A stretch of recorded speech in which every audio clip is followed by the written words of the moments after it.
Ladies and gentlemen, this is part two, the mental aspect of boxing, and I wanted to just talk a little bit more about some of the fights which people consider to be guys with great willpower. And what you have to understand is mental aspects to boxing have to do a lot with not just the willpower of a person, but also with their intelligence. And I'm going to really start to go deep into this.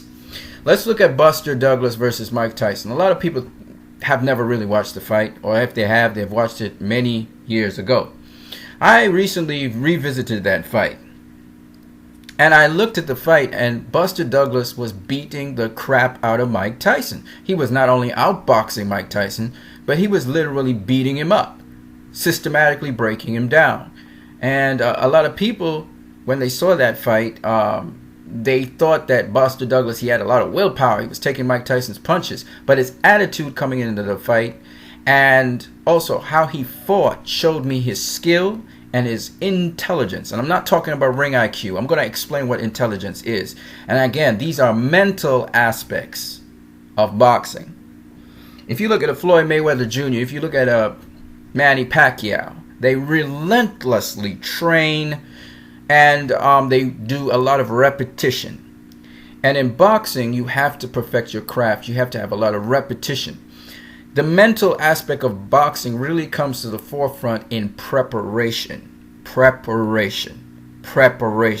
Anticipating any given situation. Preparing for any given situation so that you have the confidence going into the fight. You're not intimidated. A lot of Mike Tyson's opponents was intimidated by him. But James Buster Douglas was not intimidated by Mike Tyson, and he had the preparation. Let me give you an example of what I mean. If you're going into to do a presentation, you're a researcher, say. I'm a guy that was involved in research. You never feel ready for that presentation. You're always looking for new material. You're always going over new material. You're always trying to piece together things. You're always trying to be at the edge, pushing yourself to the limit. Preparing yourself for any given situation, for any given question. You never feel prepared until the day of the presentation when you are actually presenting. And then everything flows. It becomes easy. Because mentally, you were prepared for any given situation. You prepared as if there was no limit to preparation. And that's what these guys, Floyd Mayweather does it, Manny Pacquiao does it, but Floyd Mayweather does it year round. All year round, this guy is prepared. He's always ready. He's always at some basal level. And his basal level increases and increases and increases. And because he's been fighting so regularly, it's gone to a whole new level.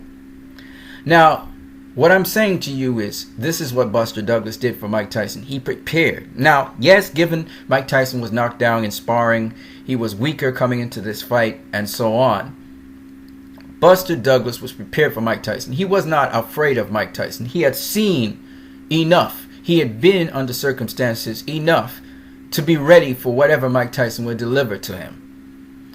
And that's why this guy not only outboxed Mike Tyson in that fight, and go watch the fight, but he was able to take punches from Mike Tyson. Tremendous punches where Mike Tyson would have bailed himself out with a great left hook that would have knocked out another opponent. He was ready mentally for that challenge. He had also the ring intelligence and the skills to handle a Mike Tyson. And even though Buster Douglas left that fight and had to go to the hospital after, as most fighters do anyway, but the point is that he was prepared in that point in time, mentally and physically, for Mike Tyson. So it wasn't a flux, it wasn't a fluke that he actually knocked out Mike Tyson. Okay? It wasn't a fluke. It wasn't just his willpower. Okay? Oh, he had great heart and he had great will. No. He prepared for this fight. And his preparation, his intelligence, not just ring IQ, his intelligence, which is because of his preparation, had him ready to face Mike Tyson. Outbox him, beat him up, break him down, and knock him out. Come up from a knockdown and get ready to do it. Get it done. Okay? And that's what I'm saying about boxing. Now, I'm annoyed by fans who only want blood and gore in boxing. In its 115-year history, blood and gore has never been the primary purpose of boxing. Knockouts have been. Okay? Outbeating your opponent has been. Outpointing your opponent has been. But blood and gore, it just happens to be a part of boxing sometimes. Okay? But it's not the primary function. You want blood and gore? Go watch MMA. Go watch wrestling. Go watch American football. Go into war. Go into battle and watch people get killed. All right? Grab a machete. Okay? Get a waiver with another guy and go in a machete contest. See who can chop up who first. Okay? But this is boxing. So please, so-called fans of boxing who have joined boxing recently or always like violence, or you've been in a gang and you just like to see blood. Okay? All the Larry Merchant fans. That's not what boxing has been. From way back in the days of Egypt. Alright? I learned this from 78 Sports TV and I did my own research. Way back in the days of Egypt, guys would put on gloves because the Egyptians didn't want fights to the death. Okay? Just a little something for some people. I wish 78 Sports TV would put out some more on his research on boxing. It comes from Egypt. Alright? Not the Greek and Roman Empire. It's not a martial art.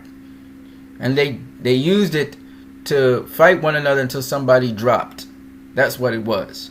And therefore, people say it comes from bare-knuckle brawls. No, it doesn't come from bare-knuckle brawls. But that's a whole other story. Talk to 78 Sports TV. Okay? And the reason bare-knuckle brawls were stopped is because guys were dying from them. Okay? That's how the glove was invented. The modern glove that you see today. Because boxing, even the number of rounds started to decrease. It wasn't just about attrition and people getting tired and falling down. It became a science, and it always has been a science. Because you got to dodge punches coming at you as you go at them. If you really want to see a brawl or something like that, go to a bar, or they're in those what do you call those things? Those strip clubs. Go in a strip club. Go watch two guys put on gloves and go at each other. Okay? Or go to those back alleyways and watch gang members do each other in. You know what I mean? Get a gun, get a knife, shoot him up. Get a couple fireworks, get some bombs, blow it up. You know, if you like that kind of violence, don't look to professional boxing for it. For the 115 years it's been around, it's never been that. Okay? So for those fight fans who've been MMA'd up and WWE'd up, okay, you maybe want to change your choice of sport. Okay? This is not that. Alright? Alright, I'm enough. I've said enough on this thing. I'm out.